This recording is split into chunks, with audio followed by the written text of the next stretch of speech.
détruisent des vies et d'autres qui construisent des empires. Ce ne sont pas de grandes actions spectaculaires, mais de petites décisions quotidiennes.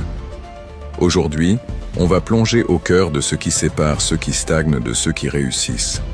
Voici 10 choses que les perdants font et que les gagnants refusent catégoriquement de faire. Restez jusqu'à la fin, car la 10e habitude est sans doute la plus insidieuse, celle qui sabote le plus de potentiel sans même qu'on s'en rende compte. Premier point, et c'est un classique, les perdants se plaignent, tandis que les gagnants s'adaptent. Pensez-y. Face à un obstacle, une difficulté, quelle est la première réaction? Pour beaucoup, c'est de soupirer, de pester contre la malchance, contre le système, contre les autres. C'est trop dur. Ce n'est pas juste. Si seulement j'avais plus de chance. Se plaindre, c'est facile. C'est un réflexe qui donne l'illusion de se décharger d'un poids, mais en réalité, il ne fait que nous ancrer dans la passivité. C'est une décharge d'énergie négative qui ne mène nulle part. Un gagnant, lui, voit le même obstacle non pas comme un mur, mais comme un défi. Sa première question n'est pas « Pourquoi moi ?», mais « Comment je contourne ça ?» Il analyse la situation, cherche la faille, explore les alternatives. S'il pleut le jour de son jogging, il ne se plaint pas de la météo. Il fait des exercices à l'intérieur où il sort avec un équipement adapté. Il s'adapte. Cette capacité à pivoter, à transformer un problème en opportunité, c'est la première marque des esprits conquérants. La plainte est un poison. L'adaptation est un super pouvoir. Deuxièmement, les perdants attendent la motivation, les gagnants agissent, même sans envie. C'est l'un des plus grands mythes de notre époque. L'idée qu'il faut sentir l'envie pour commencer quelque chose. On attend cette étincelle magique, cette vague d'énergie qui va nous pousser à aller à la salle de sport, à lancer ce projet, à apprendre cette nouvelle compétence. Mais la vérité, c'est que la motivation n'est pas un prérequis, c'est un résultat. Les gagnants le savent. Ils ne dépendent pas de leurs émotions. Ils dépendent de leur discipline. Ils ont un plan, un objectif, et ils s'y tiennent. Que le moral soit au beau fixe ou dans les chaussettes. C'est l'action qui crée la motivation. En commençant, même à contre-cœur, on enclenche un processus. Les premiers résultats, aussi petits soient-ils, nourrissent l'envie de continuer. C'est un cercle vertueux. Celui qui attend sur son canapé que la motivation le frappe comme la foudre attendra longtemps. Celui qui se lève et fait le premier pas, même en traînant les pieds, a déjà gagné la première bataille. La discipline est le pont entre vos objectifs et leur réalisation. Troisième habitude. Les perdants cherchent des excuses, les gagnants cherchent des solutions. L'excuse, c'est le bouclier de la médiocrité. C'est une façon de se déresponsabiliser. Je n'ai pas eu le temps. Je ne savais pas comment faire. Ce n'est pas de ma faute, c'est à cause d'eux. Chaque excuse est une barrière qu'on dresse soi-même sur son propre chemin. Elle protège l'ego à court terme, mais elle détruit le potentiel à long terme. Un gagnant, face à un échec ou une difficulté, ne se demande pas « Quelle excuse vais-je pouvoir donner ?» Il se demande « Quelle est la solution ?» Sa mentalité est orientée vers l'action et la résolution. S'il ne sait pas comment faire, il apprend. S'il n'a pas le temps, il en crée en réorganisant ses priorités. Il prend la pleine responsabilité de ses résultats. Pour lui, chaque problème a une solution ou au moins une leçon. L'un passe sa vie à justifier pourquoi il n'a pas réussi, l'autre passe sa vie à trouver des moyens de réussir. La différence est fondamentale. Quatrième point, les perdants envient, les gagnants s'inspirent. Regarder le succès des autres peut provoquer deux réactions très différentes. La première, l'envie, est corrosive. C'est ce sentiment amer qui nous fait penser « Pourquoi lui et pas moi ? Il a eu de la chance. C'est injuste. » L'envie nous rabaisse et nous maintient dans une posture de victime passive. On se concentre sur l'injustice perçue plutôt que sur notre propre parcours. La deuxième réaction, celle d'un gagnant, c'est l'inspiration. Face au succès d'un autre, il se dit « Waouh, c'est incroyable ce qu'il a accompli. S'il a pu le faire, ça veut dire que c'est possible. Comment a-t-il fait ? Quelle stratégie a-t-il utilisée ? Quelles leçons puis-je en tirer pour mon propre chemin ?» Il ne voit pas un rival, mais un mentor potentiel, un exemple à étudier. Il transforme la réussite d'autrui en carburant pour sa propre ambition. L'un est empoisonné par le succès des autres, l'autre est nourri par lui. Choisissez d'être nourri. Cinquième habitude, et elle est subtile. Les perdants veulent impressionner. Les gagnants veulent progresser. Beaucoup de gens agissent pour le regard des autres. Ils achètent des choses qu'ils ne peuvent pas se permettre pour paraître riches. Ils exagèrent leurs accomplissements pour sembler plus importants. Leur moteur, c'est la validation externe. Le problème, c'est que cette quête est sans fin et épuisante. On ne contrôle pas ce que les autres pensent. Un gagnant, lui, a un moteur interne.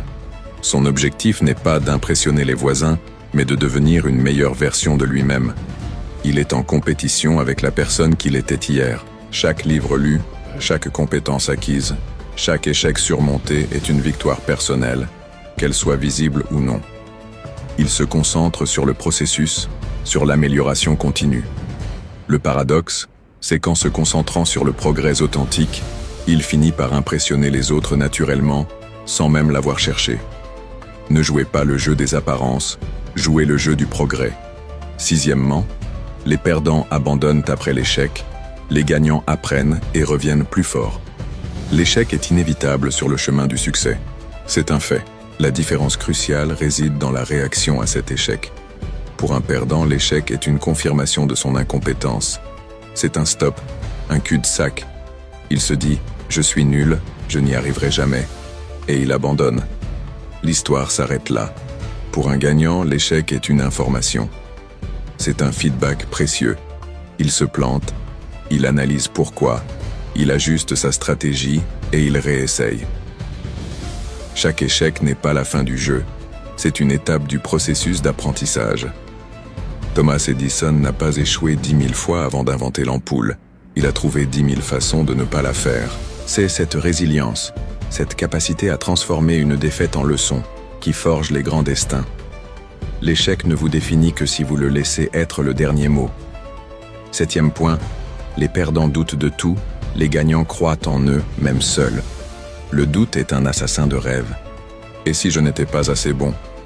Et si ça ne marchait pas? Que vont penser les gens? Question paralyse. Celui qui doute constamment de ses capacités et de ses projets n'investira jamais l'énergie nécessaire pour les mener à bien. Il est son propre saboteur.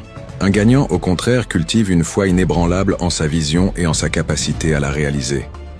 Attention, cela ne veut pas dire qu'il n'a jamais de doute ou de peur. Il en a, comme tout le monde. Mais il ne les laisse pas prendre le volant. Il agit malgré le doute. Il se fait confiance. Même quand personne d'autre ne croit en son projet, même quand son entourage le décourage, il continue d'avancer, guidé par sa conviction intérieure. Cette confiance en soi n'est pas de l'arrogance. C'est une nécessité stratégique pour traverser les périodes difficiles. Huitième habitude.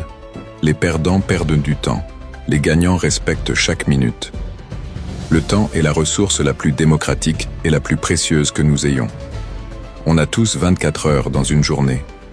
Le perdant traite ce temps comme une ressource infinie. Il le gaspille en scrollant sans but sur les réseaux sociaux, en regardant des séries pendant des heures, en procrastinant. Il tue le temps en attendant que quelque chose se passe. Un gagnant comprend que chaque minute est un capital à investir.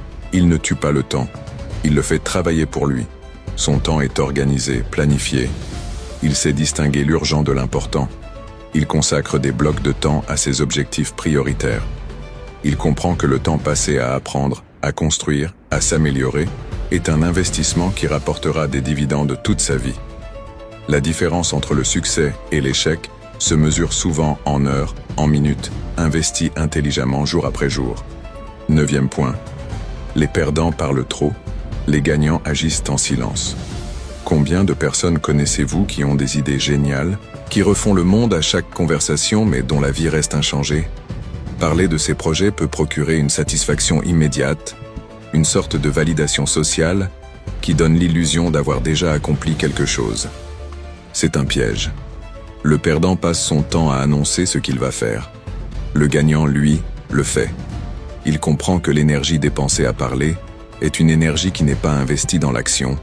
Il travaille dans l'ombre, il se concentre sur l'exécution, il laisse ses résultats parler pour lui. Quand son projet est abouti, quand son objectif est atteint, il n'a pas besoin de faire de grands discours. Le succès est visible.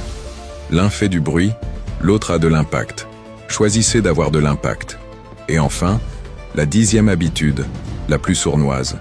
Les perdants veulent tout de suite. Les gagnants construisent lentement, mais sûrement. Nous vivons à l'ère de la gratification instantanée. On veut le corps de rêve en 2 semaines, la richesse en un clic, le succès du jour au lendemain. Le perdant est séduit par cette illusion. Il cherche le raccourci, la formule magique. Et quand il ne l'obtient pas rapidement, il se décourage et passe à autre chose, toujours en quête du prochain truc miracle.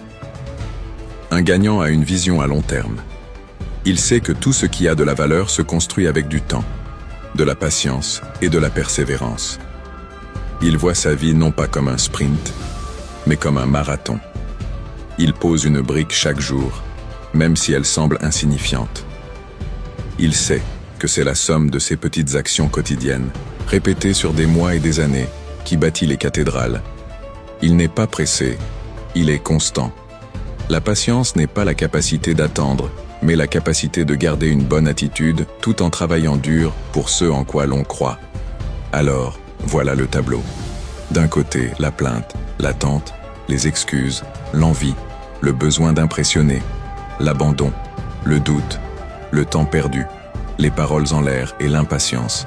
De l'autre, l'adaptation, l'action, les solutions, l'inspiration, le progrès, la résilience, la confiance, le temps investi, les actes silencieux et la patience. Chaque jour, à chaque instant, par chaque petite décision, vous choisissez votre camp.